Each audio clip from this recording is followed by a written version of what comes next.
Todo ang pasasalamat ni LeBron James dito kay Jackson Hayes. Pero bago yan pag-usapan na muna natin ang mga sinabi nitong head coach ng Houston Rockets. Nagbigay nga ito ng pahayag matapos matalo ang kanilang kupunan sa Los Angeles Lakers kahapon. Ipinaliwanag nga ng head coach ng Houston Rockets kung bakit sila natalo sa Lakers. Sinabi nga ni Emi Udoka na ang lahat nga daw ng mga reaching foul na ginawa nila kay Luka sa simula ay nagkapatong-patong daw ang mga iyon. Lalo na daw ang ilan sa mga pick and pop plays ni Luka kasama itong si Dorian Finney-Smith noong nasa small lineup ang Lakers. Sa lahat nga daw ng 6 nitong 3-point made ay 3 beses daw itong nakatira ng wide open sa 3-point area sa may corner. At pati na nga rin daw itong si Gabe Vincent lalo at nagbigay nga daw sila ng weak side help ng walang rason. Kaya meron daw ilang dapat tanggapin pero ang mga hindi dapat nangyari ang nagbigay ng diferensya sa ganitong klaseng laro. Kaya dapat daw nilang panatilihin ang kanilang focus.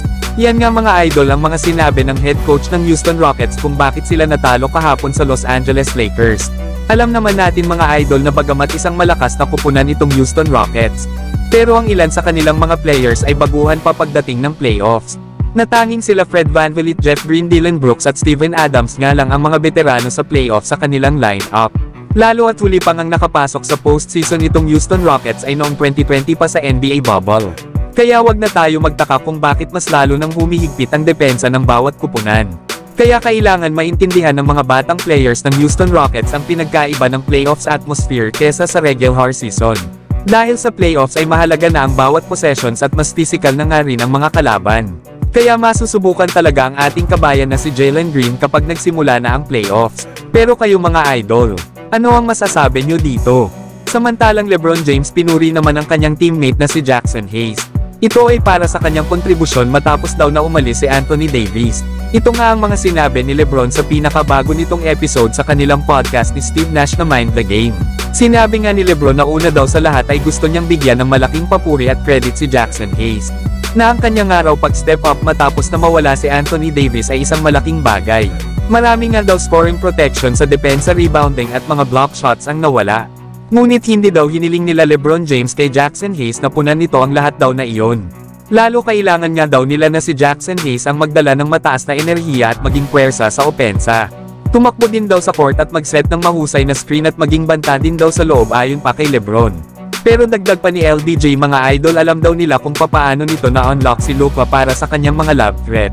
So yan nga mga idol ang mga sinabi ni LeBron dito kay Jackson Hayes. Lalo at simula nang mawala sa kanilang kupunan si Anthony Davis ang kanilang primary rebounder at rim protector, ay tila ba lalong lumakas si Jackson Hayes nang mabigyan ito ng role sa pagiging starter at tumaas ang kanyang mga minuto.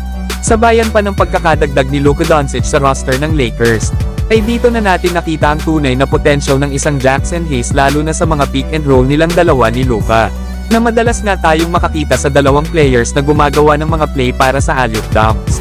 Sa ngayon ay 24 years old pa lang ang nasabing big man.